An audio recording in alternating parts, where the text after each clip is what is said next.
गणितीय आगमन का सिद्धांत, प्रिंसिपल ऑफ मैथमेटिकल इंडक्शन। बंगला कन्या मिडिल स्कूल सारम गोमिया, अध्याय 4, पार्ट 1। मैं विकास कुमार रंजन।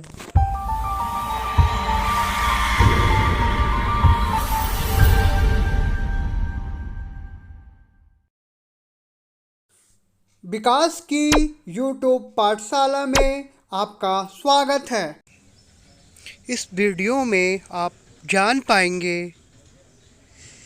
लैप्लेस के कथन, आगमन और निगमन को समझना, निगमन को प्रयोग द्वारा समझना, आगमनिक समुच्चय इंडक्टिव सेट को समझना।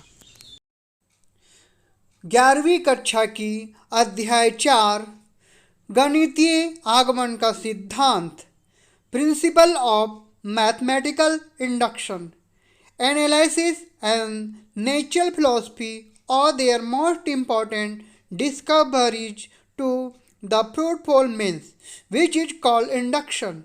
Newton was indebted to it for his theorem of the binomial and the principle of universal gravity, Laplace. इसका अर्थ है विश्लेषण और प्राकृतिक दर्शन उनकी सबसे महत्वपूर्ण खोजों का श्रेय इस उपयोगी साधन को देते हैं जिसे प्रेरण कहा जाता है।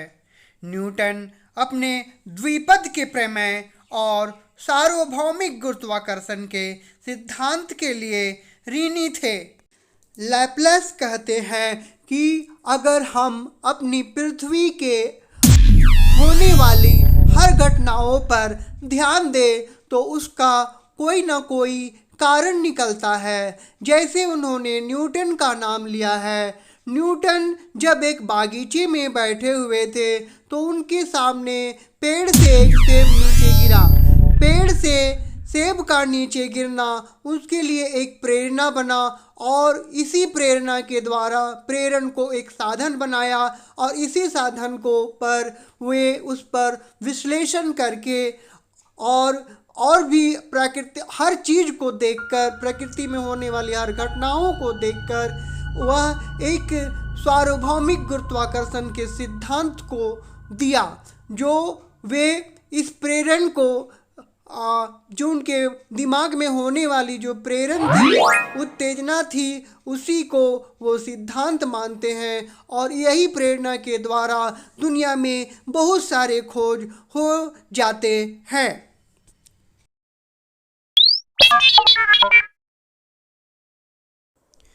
गणितीय चिंतन का एक आधारभूत सिद्धांत निगमनिक तर्क है। तर्कशास्त्र के अध्ययन से उद्गत एक अनौपचारिक और निगमनिक तर्क का उदाहरण 3 कथनों में व्यक्त तर्क है। मतलब, हमारी पृथ्वी में हर समय कुछ न कुछ घटना होते रहती है और हर घटना में कुछ न कुछ गणित होता है और उस गणित को ढूंढकर और अनेक घटनाओं में भी वही गणित को ढूंढकर आपस में मिलाकर एक तर्क लगाया जाता है और उस तर्क के अध्ययन को कर कर एक बिना कोई नियम से बंधा हुआ एक निगमनिक तर्क, मतलब कोई एक निष्कर्ष, निकला हुआ निष्कर्ष को व्यक्त किया जाता है। जैसे यहाँ सुकरात एक मनुष्य है, सभी मनुष्य मरणशील है, इसलिए सुकरात मरणशील है। यहाँ कितनी सारी घटनाओं को एक जगह मिलाया गया और एक जगह मिलाकर एक कथन बना दिया गया। यदि कथन A और B सत्य है तो C की सत्यता स्थापित है। इस सरल उदाहरण को गणितीय बनाने के लिए हम लिख सकते हैं। जैसे पहला, 8 2 से भाज्य है। दूसरा, 2 से भाज्य कोई संख्या सम संख्या है, इसलिए तीसरा, 8 एक सम संख्या है। इस प्रकार संक्षेप में निगमन एक प्रक्रिया है, प्रोसेस है, जिसमें एक कथन सिद्ध करने को दिया जाता है, जिसे गणित में प्रायः अनुमानित कथन, मतलब अनुमान लगाकर अथवा प्रमेय कहते हैं। तर्कसंगत निगमन के चरण प्राप्त किए जाते हैं, मतलब छोटे छोटे निष्कर्षों पर पहुंचा जाता है और एक उपपत्ति प्रस्थापित की जा सकती है, मतलब एक नियम निकाला जा सकता है, अथवा नहीं की जा सकती मतलब नहीं प्राप्त किया जा सकता। अर्थात निगमन व्यापक स्थिति से विशेष स्थिति प्राप्त करने का अनुप्रयोग है। मतलब बहुत सारे उदाहरणों को ढूंढकर एक छोटे से उदाहरण पर पहुंचकर हम अपने कथन को सिद्ध करते हैं। निगमन के विपरीत आगमन तर्क प्रत्येक स्थिति के अध्ययन पर आधारित होता है तथा इसमें प्रत्येक व एवं हर संभव स्थिति को ध्यान में रखते हुए घटनाओं के निरीक्षण द्वारा अनुमानित कथन विकसित किए जाते हैं। इसको गणित में प्रायः प्रयोग किया जाता है तथा वैज्ञानिक चिंतन जहाँ आंकड़ों का संग्रह तथा विश्लेषण मानक होता है का यह मुख्य आधार है। इस प्रकार सरल भाषा में हम कह सकते हैं कि आगमन शब्द का अर्थ विशिष्ट स्थितियों या तथ्यों का व्यापीकरण करने से है। इसको समझाने के लिए मुझे एक कहानी याद आया जो मैंने अपने शिक्षक से सुना था। एक लड़के को एक माँ ने उसे ससुराल जाने के लिए कहा क्योंकि उनकी जो बहू थी, उनकी जो पुरुष जो है उनकी वाइफ जो थी वो मायके में थी और उन्हें लाना था। उनकी माँ ने कहा कि जाओ बेटे, बिल्कुल नाक के सीधे तुम्हारा ससुराल है। अब वो जब नाक के सीधे ससुराल में जाने लगा तो उसे पेड़ का एक रास्ते में एक खजूर का पेड़ था, तो उसकी माँ ने कहा था बेटा नाक के सीधे जाना। तो वो नाक के सीधे, तो वो क्या करता है, उस पेड़ को चढ़कर को जाता है। तो ये जो मतलब कि ये जो कथन कह दिया गया और उसने कोई बदलावा नहीं किया। लेकिन निगमन में क्या होता है कि प्रत्येक स्थिति में बदलावा होता है। जैसे हमारे पास अगर एक संख्या लिखा हुआ है 2, 4, 6, 8, हम देख रहे हैं कि ये सभी सम संख्या है। तो सम संख्या को एक छोटा सा रूप में क्या लिखेंगे। उसी तरह अगर हमारे पास विषम संख्या है तो जैसे 1, 3, 5, 9 इत्यादि, तो जब ये संख्या है तो ये विषम संख्या है। अब विषम संख्या के लिए हम कौन सा रूप बनाएंगे, क्या व्यापीकरण करेंगे, क्या जनरलाइजेशन करेंगे। आइए, यही है हमारा गणित और यही चीज़ हमें इस चैप्टर में पढ़ना है, अध्याय में पढ़ना है। बीजगणित में या गणित की अन्य शाखाओं में कुछ ऐसे परिणाम या कथन होते हैं जिन्हें एक घन पूर्णांक n के पदों में व्यक्त किया जाता है। यहाँ धन का मतलब प्लस है। ऐसे कथनों को सिद्ध करने के लिए विशिष्ट तकनीक पर आधारित समूह सिद्धांत है जो गणितीय आगमन का सिद्धांत प्रिंसिपल ऑफ मैथमेटिकल इंडक्शन कहलाता है। अगला हमें प्रेरणा मोटिवेशन पढ़ना है।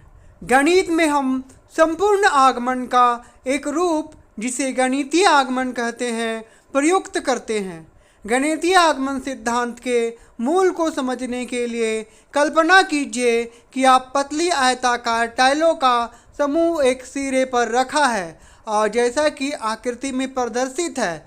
तो मैं इसे समझाने के लिए मैं अपने को एक वीडियो में ले जा रहा हूँ, जहाँ मैंने एक वीडियो कर आपको समझाने का कोशिश किया है।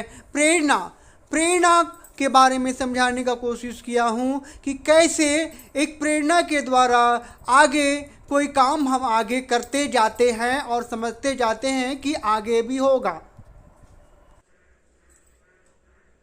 नमस्कार विद्यार्थी, विकास की YouTube पाठशाला में आपका स्वागत है। आज मैं फिर आप सभी के बीच 11वीं कक्षा का अध्याय 4 गणितीय आगमन का सिद्धांत लेकर हाजिर हुआ हूँ।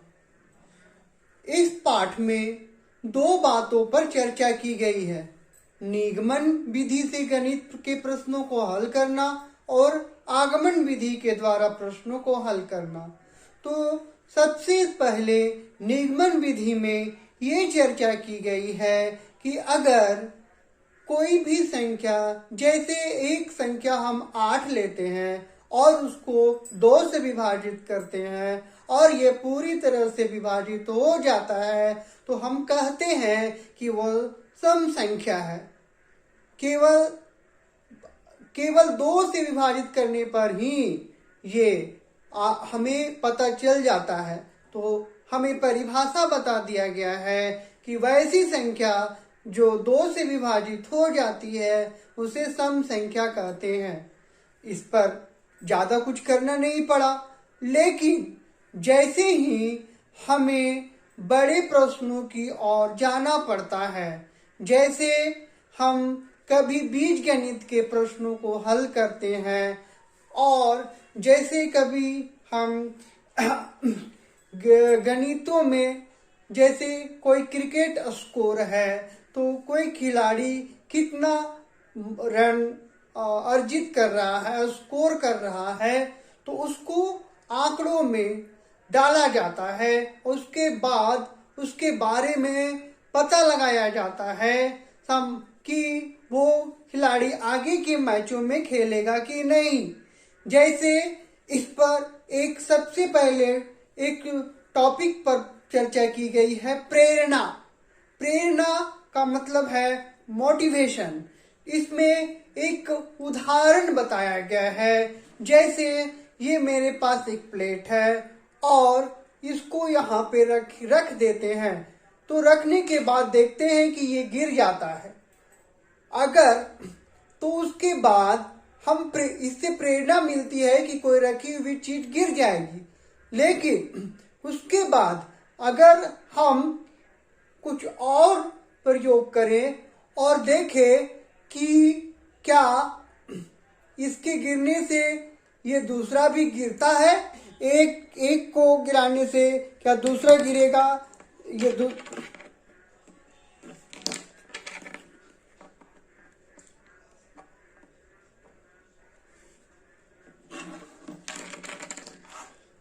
जैसे यहाँ पर एक देख रहे हैं कि एक ढक्कन यहाँ पर रखा हुआ है और इधर से अगर फोर्स किया जाए तो ये इससे गिर जाएगा। तो क्या इस प्रेरणा के सिद्धांत के तहत एक ढक्कन हम और इधर रख देंगे तब तो क्या ये भी गिरेगा? हाँ, तो इस तरह गिरेगा। तो फिर आगे गिराने की जरूरत नहीं है। इससे हम आगे कह सकते हैं कि ये आगे भी गिरेगा और आगे इसके आगे रखते जाए तो ये गिरता जाएगा और यही सिद्धांत के द्वारा हम ये पता कर लेते हैं कि इसी पे एक सिद्धांत बना दिया जाता है और गणित के प्रश्नों को हल किया जाता है। जब प्रथम टाइल को निर्दिष्ट दिशा में धक्का दिया जाता है तो सभी टाइलें गिर जाएंगी। पूर्णतः सुनिश्चित होने के लिए सभी टाइलें गिर जाएंगी। इतना जानना पर्याप्त है कि प्रथम टाइल गिरती है और उस घटना में जब कोई टाइल गिरती है तो उसकी उत्तरवर्ती अनिवार्यता गिरती है, मतलब उसके आगे भी गिरता चला जाएगा। यह गणितीय आगमन सिद्धांत पर आधार है। हम जानते हैं कि प्राकृत संख्याओं का समुच्चय n वास्तविक संख्याओं का एक विशिष्ट क्रमित उपसमुच्चय है। वास्तव में r का सबसे छोटा उपसमुच्चय n है जिसमें निम्नलिखित गुण है। मतलब जैसा कि हमें पता है कि r मतलब होता है रियल नंबर, वास्तविक संख्या, और n मतलब होता है नेचुरल नंबर। तो यहाँ हम ध्यान से देखेंगे कि r में क्या होता है। तो r में नेचुरल नंबर भी है, होल नंबर भी है, इंटीजर भी है, रेशनल भी है और ये रेशनल भी है। तो हम देख रहे हैं कि नेचुरल नंबर r का सबसे छोटा रूप है और ये r का सबसेट है। एक समुच्चय S आगमनिक समुच्चय कहलाता है यदि एक सबसेट है S और x+1 सबसेट है S, तब कभी x एलिमेंट है S, क्योंकि n जो कि एक आगमनिक समुच्चय है r का सबसे छोटा उपसमुच्चय है। परिणामतः आर के किसी भी ऐसे उपसमुच्चय में जो आगमनिक है एन अनिवार्य रूप से समाहित होता है। इसका मतलब है कि मान लेते हैं कि कोई सेट एक सबसेट हम एस बना रहे हैं और उसमें एक जो उसका एक सदस्य है उसको एक रख रहे हैं, पहला सदस्य एक है और उसमें हम एक्स जोड़ देते हैं, तो हम जानते हैं कि किसी भी प्राकृत संख्या में कुछ संख्या को अगर जोड़ते हैं तो अगला प्राकृत संख्या प्राप्त होगा। ठीक है, तो इस तरह जो भी हमें एस में जो भी सबसेट प्राप्त होगा, सेट प्राप्त होगा, वो प्राकृत संख्या ही होगी। और प्राकृत संख्या किसकी सेट है? तो प्राकृत संख्या रियल नंबर, वास्तविक संख्या का सबसेट है। तो इस तरह से हम कह सकते हैं कि एस सबसेट है प्राकृत संख्या का एन का और एन सबसेट है रियल नंबर का। तो इस तरह से आगमनिक सेट बनाया जाता है। और मैं वीडियो को यहीं रोक रहा हूँ और इसी तरह रोचक तथ्यों के साथ मैं फिर मिलूँगा नेक्स्ट वीडियो में, आगे के वीडियो के दूसरे भाग में। तब तक के लिए आप सभी को नमस्कार। आप सभी ठीक से रहे, कुशल मंगल रहे, अच्छे से पढ़ाई करें, यही कामना के साथ नमस्कार।